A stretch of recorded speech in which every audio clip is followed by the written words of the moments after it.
साथियों, आज का जो दिन है बहुत ही खास दिन है। क्यों खास दिन है?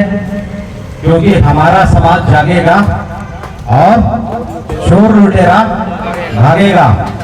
तो आज जागृति के पर्पस पे साथियों, और देश में जो संविधान के विरोध में बहुत सारे काम हो रहे हैं, इसके विरोध में आज पूरे 567 जिलों में, यानी पूरे देश की 567 जिलों में इस पत्रक में 14 मुद्दा रखा गया है। 14 मुद्दे के हाईलाइट करते हुए जो संविधान के विरोध में जाके काम किया जा रहा है, पूरे देश में इसका विरोध प्रदर्शन किया जा रहा है। भारत मुक्ति मोर्चा के तत्वाधान में, राष्ट्रीय आदिवासी एकता परिषद के तत्वाधान में,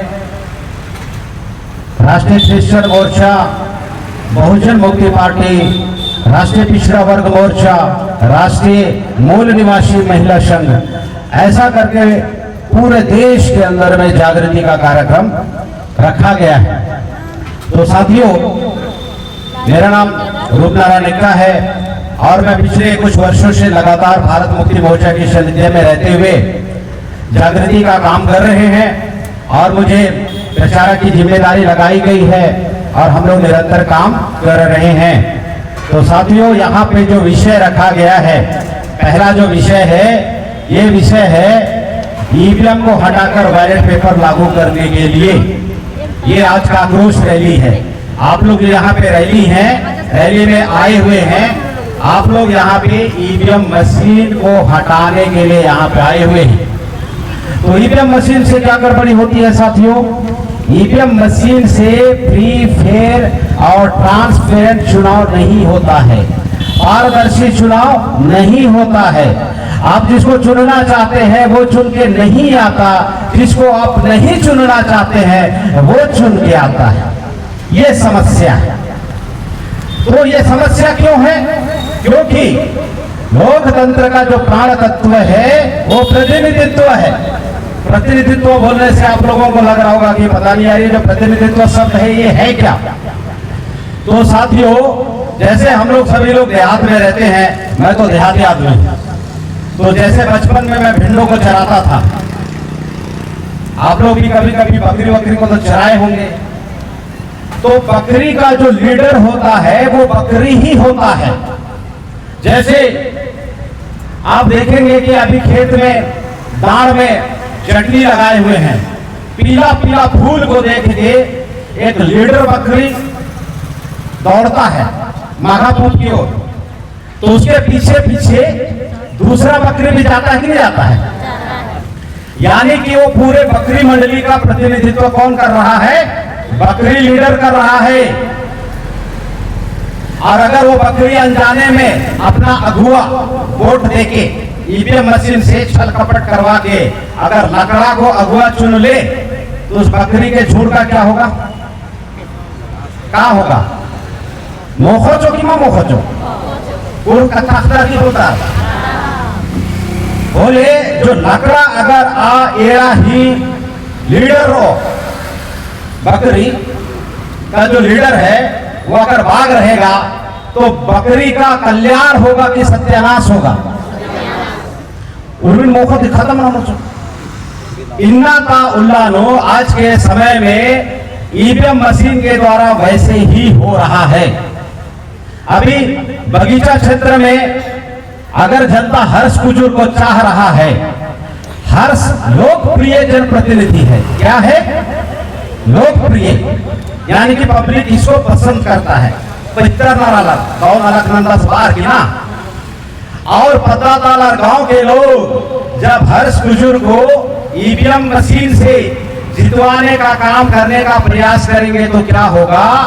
ये चुनाव हार जाएगा, क्योंकि ईवीएम मशीन में निष्पक्ष चुनाव नहीं होता है। ईवीएम मशीन में कैसे चुनाव होता है? घोटाला वाला चुनाव होता है। आप ईवीएम मशीन के अंदर में जब वोट देने जाते हैं, मशीन में ऐसा बटन को दबाते हैं तो मशीन के अंदर कांच में सांप दिखता है, और सांप 2 सेकंड दिखने के बाद में नीचे गिरता है। क्या में गिरता है? बैलेट बॉक्स में गिरता है। उसके बाद में आप लोग देखते हैं छापा को, अच्छा ये तो रूपनारायण वाला खाटी छाप निकल के आया है। आप लोग खुश हो जाते हैं कि मैं रूपनारायण को दी हूँ वोट, दिया हूँ वोट, आप ऐसा खुश हो जाते हैं और आप लोग घर घर वापस चले, एकदम खुशी खुशी वापस चले जाते हैं घर। उसके बाद में जब यहाँ पे वोट की गिनती होती है तो मेरे पास में विधानसभा लोकसभा चुनाव लड़ने का अनुभव है। मैं 2028 में विधानसभा का चुनाव लड़ा, 2023 में विधानसभा का चुनाव लड़ा, 2024 में लोकसभा का चुनाव लड़ा। गिनती कैसा होता है, वो जो पर्ची गिरा है उसको नहीं गिना जाता है। 2028 एडवांस में चल रहा है। लोग बोलते हैं गाँव मरकर 5-6 कोई, मैं 3 साल एडवांस चल रहा हूँ, एडवांस बुद्धि है ना। तो साथियों 2018 में चुनाव लड़ा, 23 में चुनाव लड़ा, 24 में चुनाव लड़ा, 2 सत्र विधानसभा का, 1 सत्र लोकसभा का। तो जब गिनती होता है तो गिनती कैसे किया जाता है, वो जो पर्ची गिरा हुआ रहता है, जो आपने खटिया छाप देखा ना, खटिया छाप का पर्ची गिरा तो वो पर्ची को नहीं गिना जाएगा। वो जो बटन दाबे थे, जो इलेक्ट्रॉनिक डाटा संग्रहित करता है, उसको ऐसा बटन दाब के, ये जैसे उदाहरण के लिए मशीन है, ऐसा बटन दाब के उसमें अंदर देखता है। तो आपको कैसे पता चलेगा कि आपने मुझे वोट दिया है और सही तरीके से मेरा गिनती हो रहा है कि नहीं हो रहा है। वहीं पे ईवीएम में घोटाला होता है, उसी जगह पे। और जब घोटाला होता है तो पूरा समाज का, पूरा लोकतंत्र का, पूरे जाति बिरादरी का सत्यानाश हो जाता है। एक उदाहरण के माध्यम से समझिए। एक जो अयन है वो अपने बच्चे को खो देती, जैसे बोलते हैं कि नम है जो मई महीना का मेला लो, एप्सरा के खद्दार ऐसा बोलते हैं ना। तो उसमें अगर मेला के भीड़ में अगर खो गया हमारा बच्चा, माँ ने बहुत प्रयास किया अपना बच्चा को ढूंढने का, लेकिन वो बच्चा नहीं मिला, तो वो बच्चा बाद में जवान हो जाता है। माता जी भी बूढ़ी हो जाती है, बच्चा जवान होता है, माता जी बुजुर्ग होती है, और वो आपस में मिलते भी हैं, एक दूसरे के मुहा मुही आगे पीछे होते हैं, लेकिन पहचान नहीं होने के वजह से जो एक माँ का जो दुलार होता है और एक बच्चे का अपनी माँ के प्रति जो प्रेम होता है, इसलिए होता है, वो कहीं ना कहीं खत्म हो जाता। क्यों खत्म हो गया? पहचान बदलने से प्यार खत्म हो गया, इसने खत्म हो गया, मोहब्बत खत्म हो गया। वैसे ही साथियों, आपका जो सबूत है उसके खत्म हो जाने से आपका अगुआ चुन के नहीं आएगा, ऐसा अगुआ चुन के आएगा जो आपके समाज का सत्यानाश करने वाला अगुआ होगा। इसलिए ईवीएम मशीन कितना खतरनाक है समझिए। तो खतरनाक एहसास हो रहा है कि नहीं हो रहा है? और हमारा 5वीं अनुसूचित क्षेत्र है, यहाँ पे चुनाव वर्जित है, लेकिन 1950 से लगातार यहाँ पे चुनाव हो रहा है और आप लोगों को बताया जाता है कि हम आपके समाज के प्रतिनिधि चुनेंगे, ऐसा आप लोगों को बताया जाता है। आप लोग एकदम से खुशी के मारे पौवा रोटी जैसा गदगद हो जाते हैं कि मैं आवासी पाली चोचकार आता, ऐसा बोलते हैं कि नहीं बोलते हैं? तो साथियों, अगर निम्हालासी पाली चोचकार आता सोले निमाग इधर के नालकमान काम करना चाहिए ना उसको। भाई आप लोग काम करने के लिए रखे हैं, काम ही नहीं करेगा तो अच्छा आदमी है कि गलत आदमी है? तो गलत आदमी वहां पे क्यों हो जा रहा है, मैं आपको बताता हूं। जैसे मैंने शुरू में बताया, मैं देहात का आदमी हूं, मेरे को देहाती लाइफ स्टाइल का बहुत अच्छा एक्सपीरियंस है, बहुत अच्छा अनुभव है। आप लोग हाथ खड़ा करके मेरे को बताइए, अपने अपने घर में आप लोग कितना जो डोगी है उसको पोसते हैं? थोड़ा हाथ खड़ा करके बताइए तो। हाँ रो अल्लाह में एदाजन पोस कर रहा था। कितना लोग कुत्ता पोसे हैं जी? अरे देखो, अल्लाह बोलने से नहीं समझते, कुत्ता बोलने से समझते। बहुत बढ़िया। मैं आपको बता रहा हूं, जैसे मानव एक जाति है वैसे ही कुत्ता भी एक जाति है, और जो मालिक उसको पोसता है, उसको हड्डी देता है, उसको मछली देता है, उसको बासी भात देता है, उसको सुखड़ी देता है, तो मालिक का वफादार होता है कि नहीं होता है? वफादार होता है कि नहीं होता है? वैसे ही साथियों, जैसे जैसे वो मालिक का ज्यादा वफादार होता है तो जो दूसरा कुत्ता होता है उस मालिक के घर के आजू बाजू में घूमता है, टहलता है। तो जो हड्डी देने वाला मालिक क्या बोलता है, दूसरा कुत्ता को देख के तक तक तक तक ऐसा बोलता है कि नहीं बोलता है? हम लोग के इस घाट में तो ऐसे बोलता है तक तक तक तक ऐसा। इधर ऊपर घाट में ऐसा बोलते हैं कि नहीं बोलते हैं? धर धर धर धर तक तक तक ऐसा। तो क्या होता है साथियों, वो जो कुत्ता है अपने ही बिरादरी का कुत्ता को काटता है। परमी की मां परमी। तो देखिए हड्डी का कितना खतरनाक असर है। हड्डी का असर देख रहे हैं कि नहीं देख रहे हैं? अपने ही भाई को चाप रहा है। चापता है कि नहीं चापता? तो सही बात है क्या? आज साथियों हमारे इस लोकतंत्र में बोला गया है कि लोकतंत्र का जो जान है, लोकतंत्र का जो जान है वो प्रतिनिधित्व है। अभी जैसे आप लोगों को मैं बिना किसी दबाव के खुल्लम खुल्ला एकदम फुल कॉन्फिडेंस में अंदर बाहर की बात बता रहा हूं कि नहीं बता रहा। लेकिन अगर मैं भयंकर डरपोक किस्म का होता, एकदम एक नंबर का डरपोहा, तो इतना बातों को बता पाता? हमारा एकदम शरीर में झुरझुरी दौड़ रही, इतने छोड़ना चाहता हूं, भाग सकता। तो साथियों जो पूरा पूरा बात बता रहा हूं, क्यों बता रहा हूं, मैं इस समाज का सच्चा प्रतिनिधित्व करना चाहता हूं, सही प्रतिनिधित्व। इस समाज के लिए जो बातें सही है वो सही है और गलत है वो गलत है। ऐसे अगुआ लोकतंत्र में चुन के जाना चाहिए, लेकिन नहीं जा पा रहे हैं क्योंकि ईवीएम मशीन जिसको चुनाना चाहता है वही चाहता है। मैं जैसे 3 चुनाव लड़ा और बुरी तरीके से हारा, मेरे पास में हारने का भयंकर तजुर्बा है। तो साथियों हमारे जैसे प्रतिनिधि को, जैसा कि हम लोग फील्ड मिल कर रहे थे हमारे सुनील मिंज के साथ में अभी इस कार्यक्रम के लिए, तो लोग बाग हमको अप्रिशिएट कर रहे थे। क्या बोल रहे थे कि आने वाले समय में निगम चुनाव ले, ऐसा बोल रहे थे हमारे गांव वाले, आप ही को चुनेंगे। मैं बोला काहे चुनोगे दोस्ती, आपके पास में तो और सारे विधायक है। नहीं, आप काम करते हो इसलिए आपको चुनेंगे। लेकिन अगर ईवीएम मशीन रहेगा तो रूपला रानी का हार जाएगा। आप जिसको जिताना चाहते हैं वो हार जाएगा और जिसको हरवाना चाहते हैं वो जीत के आएगा और आप लोगों के विरोध में काम करेगा। क्योंकि जो कांग्रेस है, जो भाजपा है, वो मूल निवासियों का पार्टी नहीं है।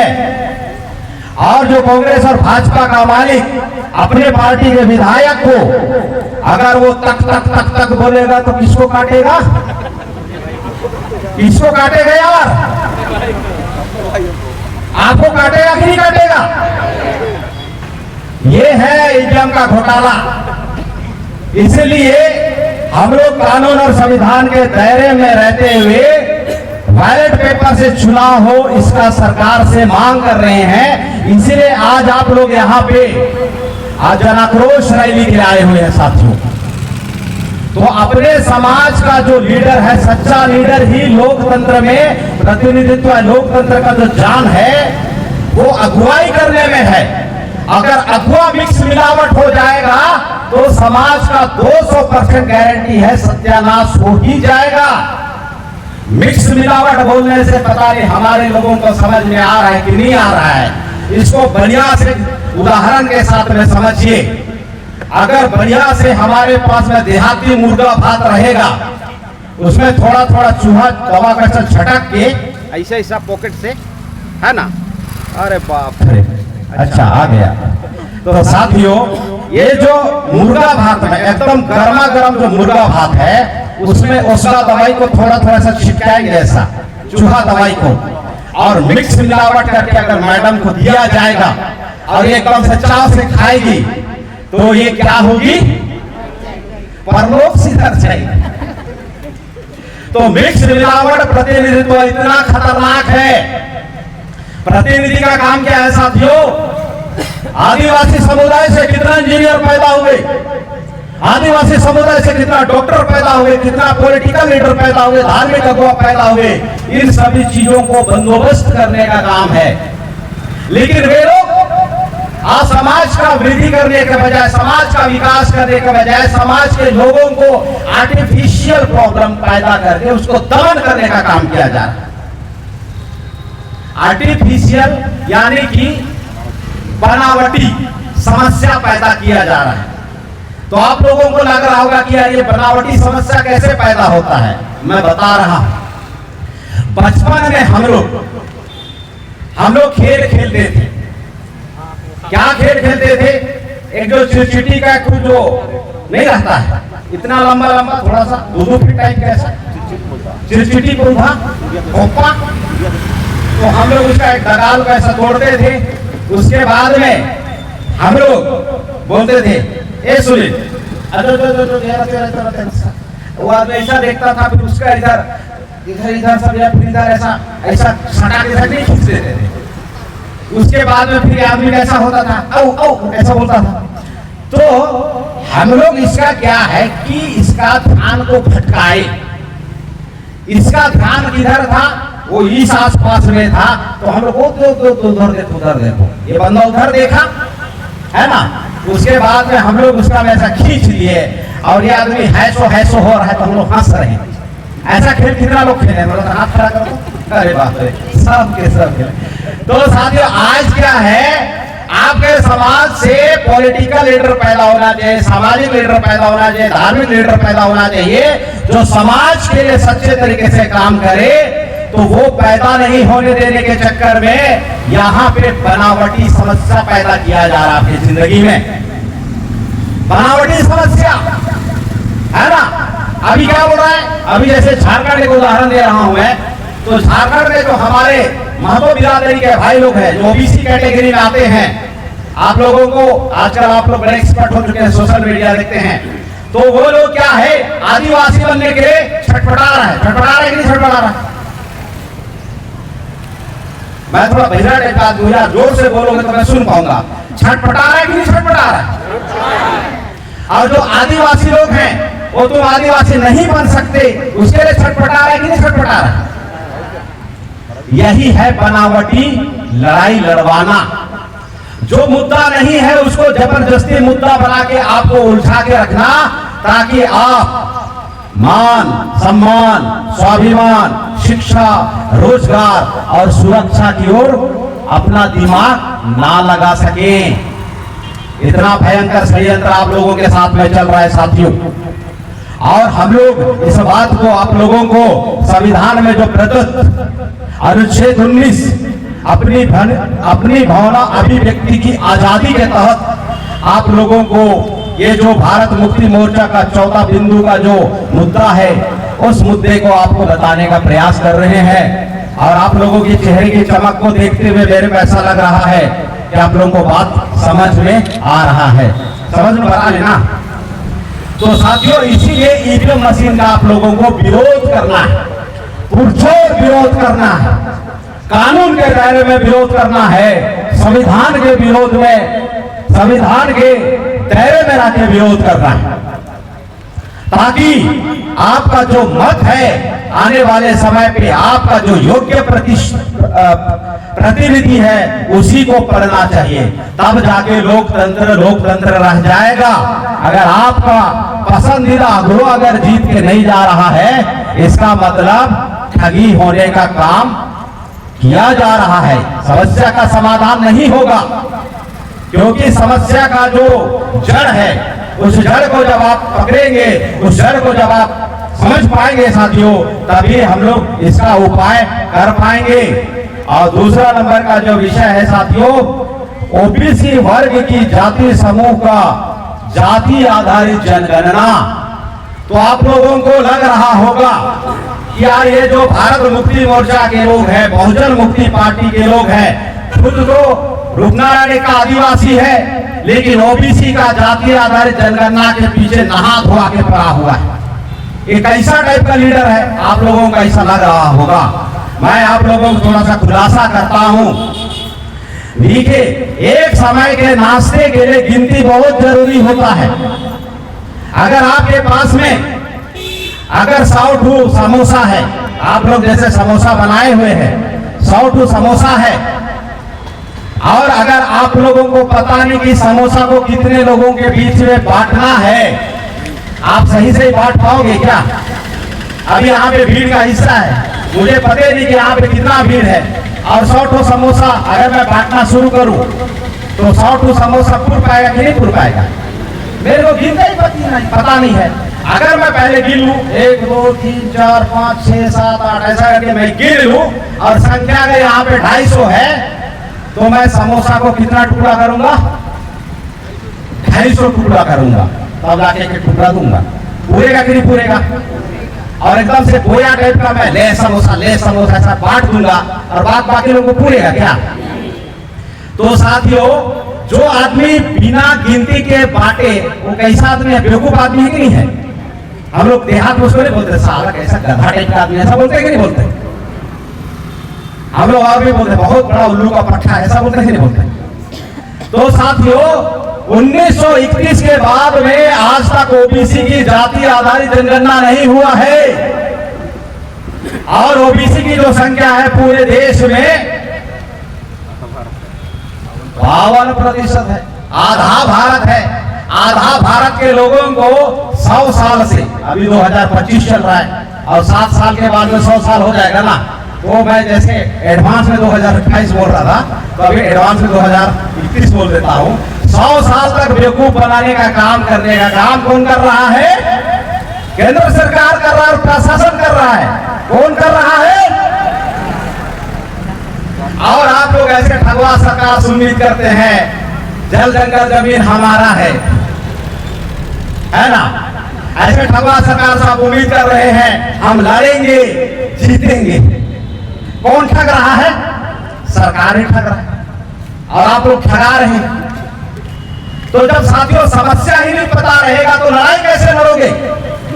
इसलिए साथियों, पूरे देश भर के लोग भारत मुक्ति मोर्चा को, राष्ट्रीय क्रिश्चियन मोर्चा को, राष्ट्रीय पिछड़ा वर्ग मोर्चा, बहुजन मुक्ति पार्टी को बहुत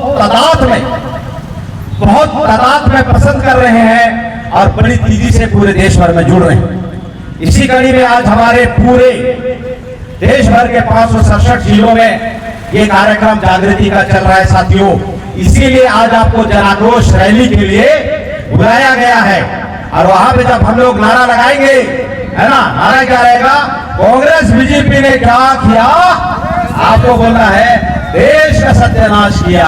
कांग्रेस बीजेपी ने क्या किया? क्यों सत्यानाश कर रहे हैं साथियों? क्योंकि आपको वास्तविक प्रतिनिधित्व नहीं दे रहा है। आपको भेंटों की जरूरत है, लकड़ा को दे रहा है। आपको बकरी की जरूरत है, लकड़ा को दे रहा है। काम नहीं होने वाला है। यहाँ पे लोकतंत्र में वास्तविक प्रतिनिधित्व का बहुत बड़ा खेल है जिसको छुपाया जाता है। जो वास्तविक है उसको दबाया जाए और जिसको आप लोग विधायक जी, मंत्री जी, सांसद जी, है ना, ऐसा बोलते हैं, उसको बाबा साहब अम्बेडकर जब सामाजिक संघर्ष कर रहा था वो क्या बोलता था पता है? बाबा साहब अम्बेडकर का कथन को मैं आप लोगों को रिमाइंड करा रहा हूं, याद करा रहा हूं। वो बोलता था जब संघर्ष करता था उस समय, जो नेता प्रतिनिधियां बोलते हैं ना कि हमारा काम करेगा, अम्बेडकर पूरे दुनिया के अंदर में सबसे मतलब की बुद्धिजीवी आदमी, वो नेताओं को बोलता था दलाल जी, भड़वा जी, ऐसा बोलता था।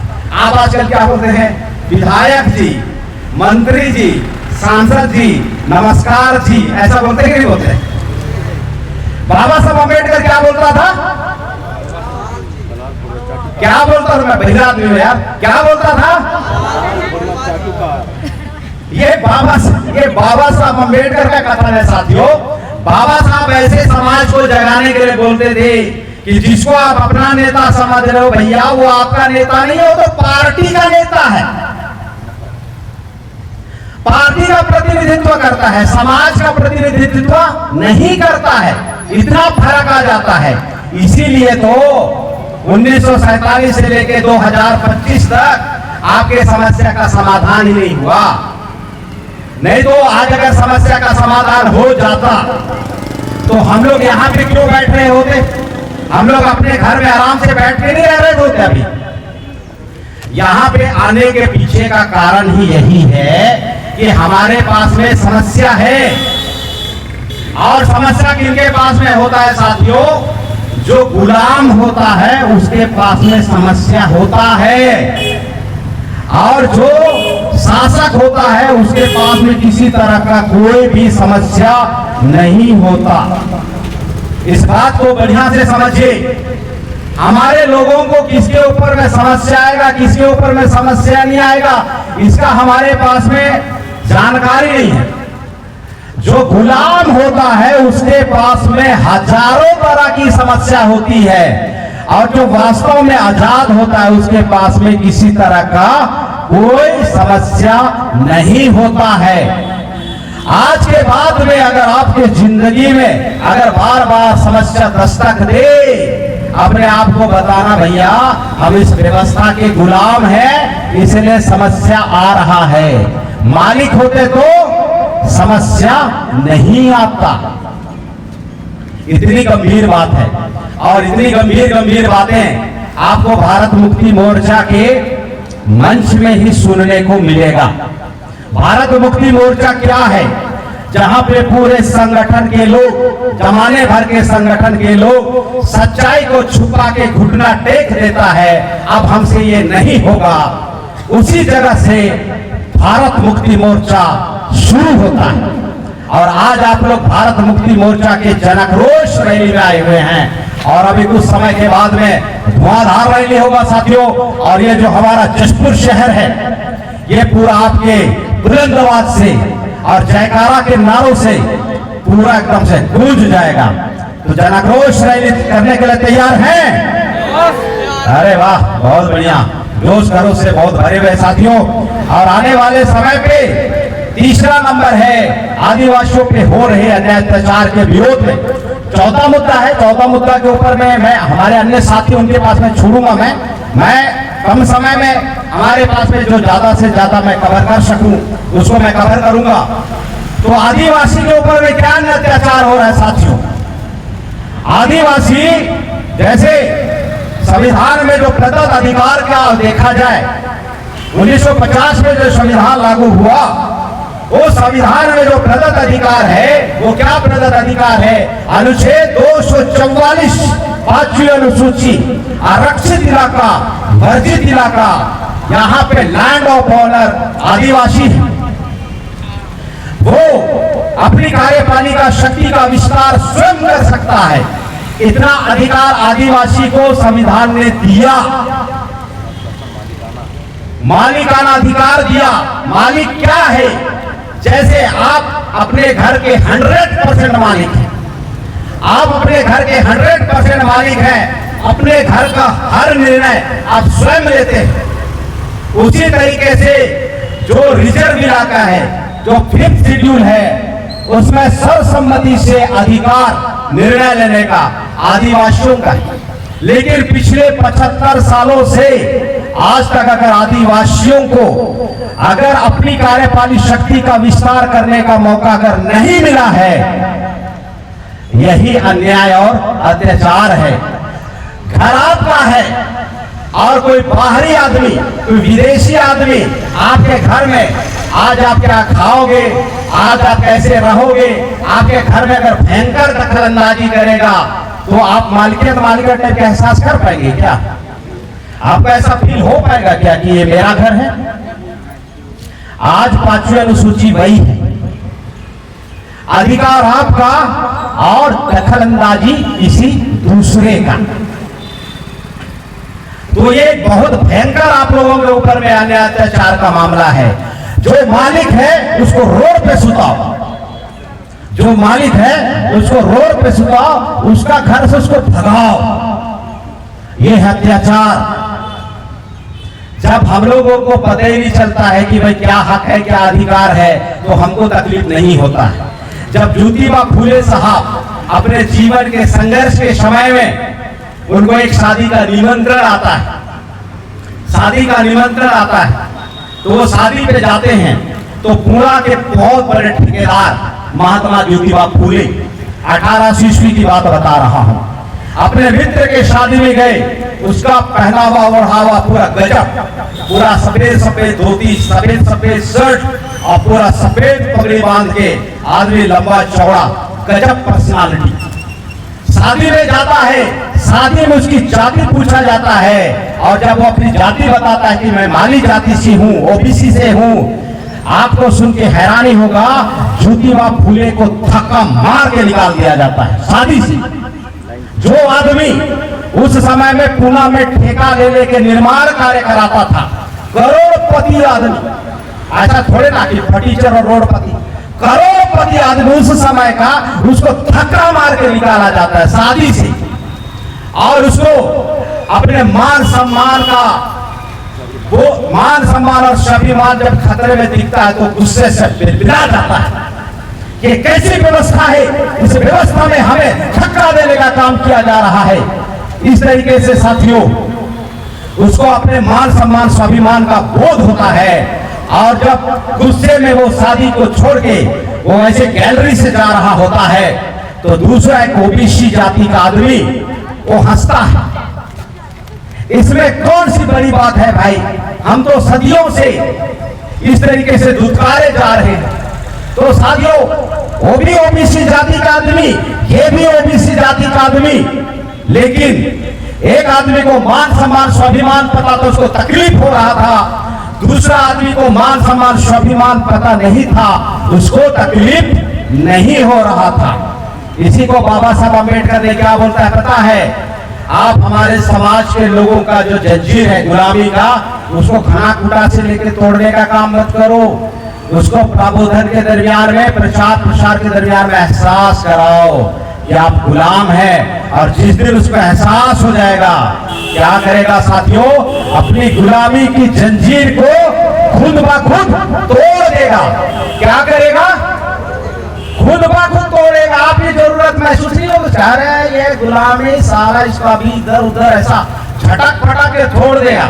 अभी जैसे मैं हमारे इधर त्रिशोट के साइड में हमारे बहुत सारे साथी लोग आए हुए हैं, मैं त्रिशोट में वहां पे जब रेलवे सर्वे असंवैधानिक तरीके से किया जा रहा था साथियों, उसका विरोध में किया था। आप लोगों को सुन के हैरानी होगी कि उसके एवज में हमें इस प्रशासन ने 68 दिन जेल में डालने का काम किया था।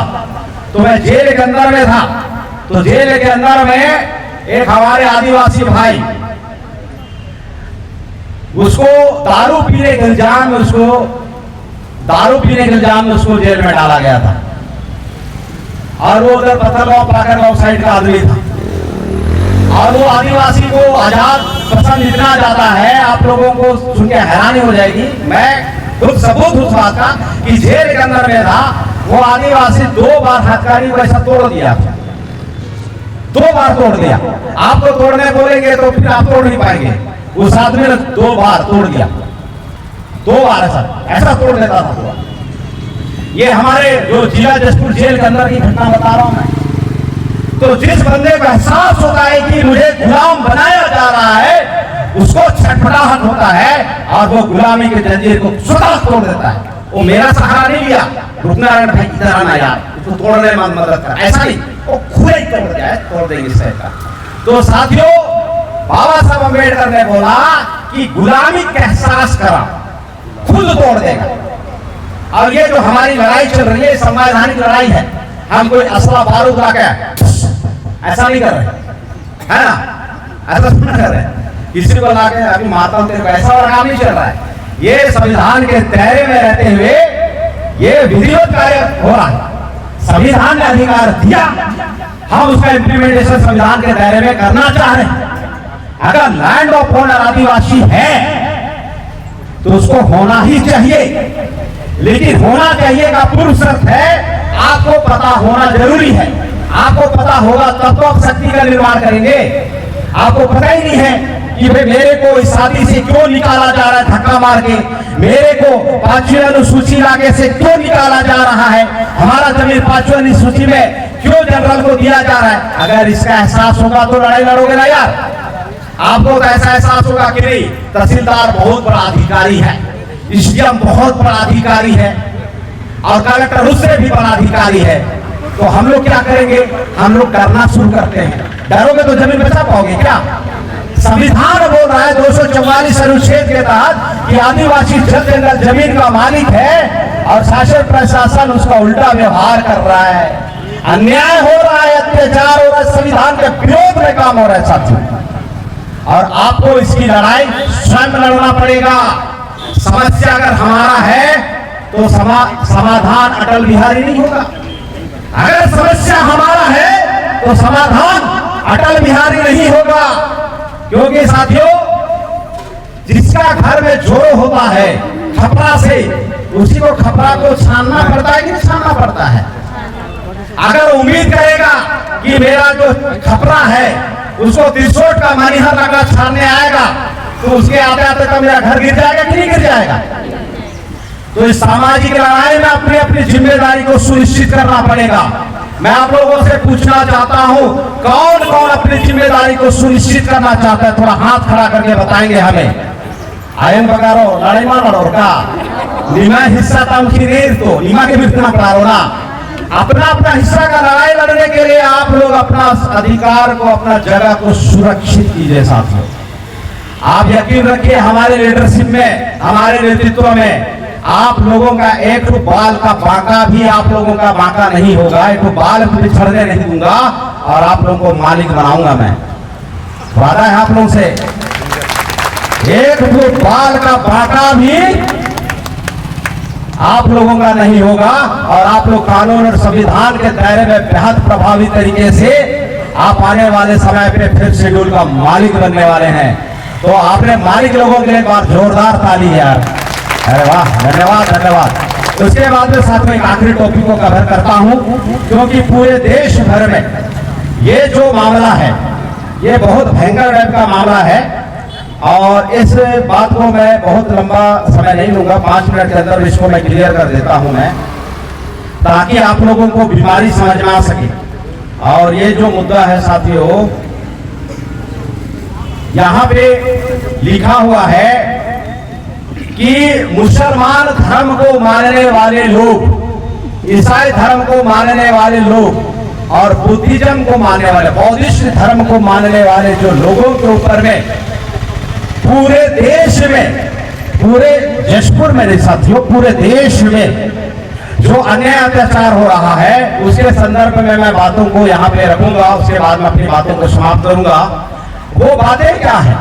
संविधान में अनुच्छेद 25 मिला हुआ है।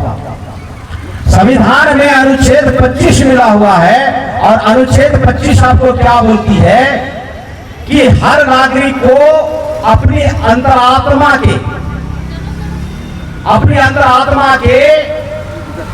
आह्वान के अकॉर्डिंग, आपको जैसे जो लग रहा है कि मुझे यहाँ पे सुकून मिलता है, मुझे वहां पे सुकून मिलता है, अंतःकरण की भावना के साथ में आपको किसी भी धर्म को मानने की आजादी आपका संविधान आपको दिया है। कौन अधिकार दिया है साथियों? संविधान। कौन अधिकार दिया है? संविधान। अनुच्छेद कितना में? 25 करोड़ अनुच्छेद 25 कितना? अनुच्छेद 25 दिया हुआ है। और ये जो अनुच्छेद 25 आपका विशेष अधिकार, मौलिक अधिकार, इसका संरक्षण करने की जिम्मेदारी किसका है? सरकार का है, प्रशासन का है। लेकिन इसके उलट पूरे देश के अंदर में धार्मिक युद्ध का माहौल को तैयार करने में शासन और प्रशासन अपनी ताकत लगा रहा है।